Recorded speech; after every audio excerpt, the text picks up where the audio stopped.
G'day everyone.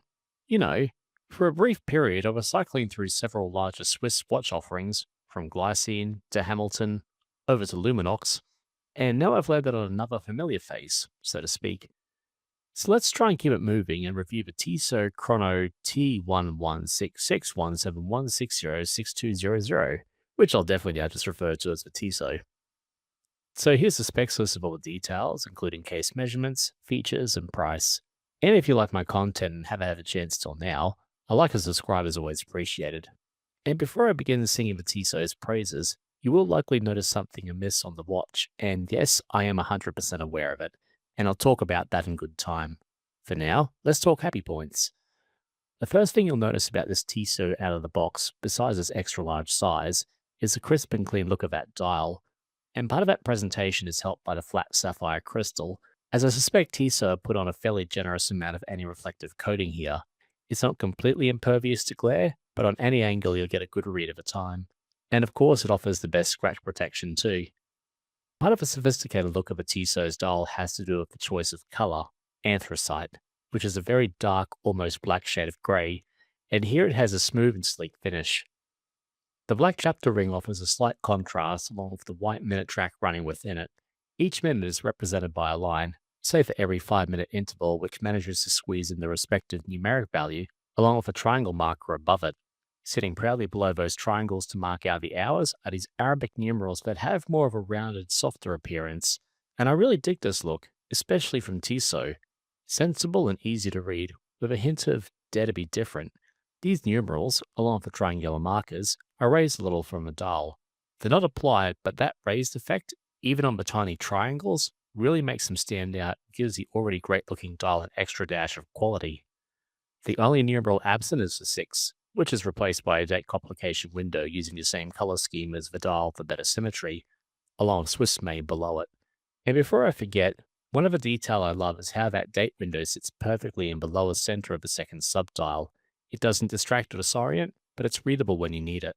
Hovering just below the 12 in tight quarters is the Tissot naming along with 1853 underneath, reflecting its founding year. And the reason this text is so squished up above is because planted towards the center of the dial are 3 subdials, 2 above for the chronograph readouts, and 1 underneath, as mentioned before, for seconds. The chronograph on this Tissot can gauge time for a maximum of 30 minutes on the top left-hand subdial. After this duration, it'll reset back to 0 again, but carry on until you stop it. The right-hand subdial spins quickly and can measure down to 0.2 of a second when you stop the chronograph feature. And before you ask, no, it normally has a smoother sweep than that. I'll talk about that. The subdials are slightly recessed into the actual dial, and thanks to their larger presence and similar colorway of the indices, they're incredibly easy to read. The chronograph seconds hand breaks up that white/anthracite combination by using a lighter grey color, and surprisingly it works well. It's still readable, and unlike other color choices, it doesn't look overly flamboyant or tacky, and it includes fatigue counterweight for added nicety. Moving it to the right case side, and you have the sign push-pull crown in the middle, along with pushes at the 2 and 4 positions to operate the chronograph. Similar to the Hamilton Khaki Air Race I reviewed, you press the top pusher to kick off the chronograph, and press it again to stop at the current time that's elapsed. Once finished, you use the bottom pusher to reset the chronograph. If you want to do lap times, you press the bottom pusher during the chronograph's operation, and it'll hold the time, and then you push the top button to make it skip forward to the current time. The pushers themselves are a little on the firmer side, and do take a bit of oomph to operate, but they don't feel loose or spongy, so there's no risk of accidental bumps. The Tissot boasts 100 meters of water resistance, and for what I could classify as a sports chronograph, that's a good number to have. I doubt you take this one swimming, but if you find yourself in a pool wearing this, at least you won't worry about it. The crown is a delight to operate. Thanks to some soft yet deep knurling and its generous girth, it's very easy to grip, push and pull, and it feels sure and heavy when you're adjusting the time so the hands won't spin out of control everywhere. Keeping to a more sporty theme, the Tissot's case is predominantly brushed along the sides and bezel, although there is a bit of a polished chamfer running around its base for some added visual interest. And given this Tissot likely won't set foot in a dressier setting, the case finishing of choice was definitely the best option and actually pairs well with that dial. And speaking of watch sizes, that leads me to my mixed feelings with the Tissot. Its dimensions are definitely on the larger side with a lug to lug a little shy of 51mm, and the diameter at almost 45 millimeters without the crown. And with minimal curvature on those lug ends, it really lives up to its XL moniker when you put it on. Even on my 7.5-inch wrist, I feel it's starting to look borderline too big, so this will definitely be a make or break element for the Tissot. On a more compact note, the case thickness is only a little over 11 millimeters, so despite its larger size, it wears surprisingly low and flat with the right strap. And with a 22mm lug width, you'll have aftermarket strap options galore. The loom-filled hour and minute hands are an interesting design that could be open to interpretation.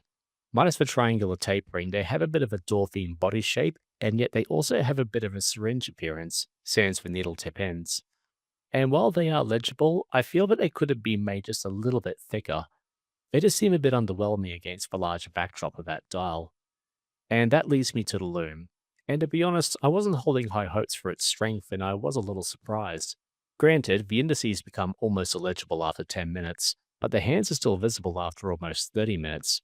And for a sports watch, that's still acceptable. Not brilliant, but acceptable. And powering the Tissot is a Swiss ETA quartz movement, and at this price for a Swiss watch, you'd have to expect that. Cons of the Tissot? Yeah, there's a couple. The supplier black leather strap with white stitching certainly suits the look of his Tissot, and it includes some nice extras, including a stamped and very legible Tissot branding on the buckle and on the flip side of the strap, and quick release spring bars, which to be honest I wasn't anticipating, so points to Tissot for that.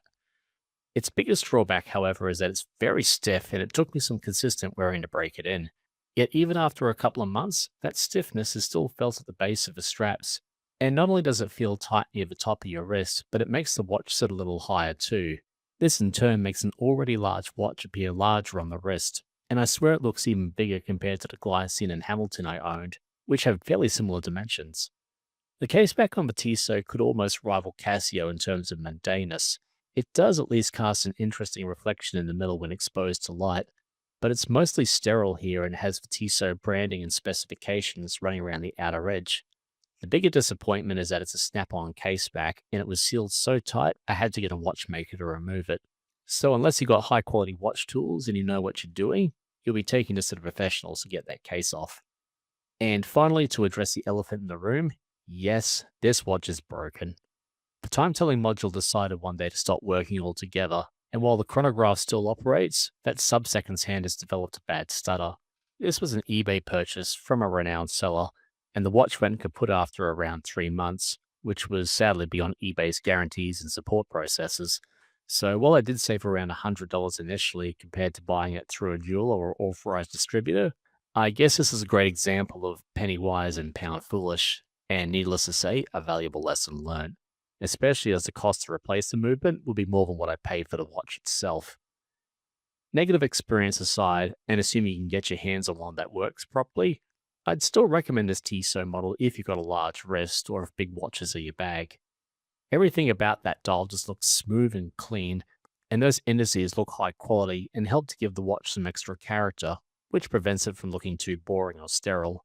I would, however, encourage you to get a better strap for it, not only for comfort, but just to help prevent it from looking too bulky on the wrist.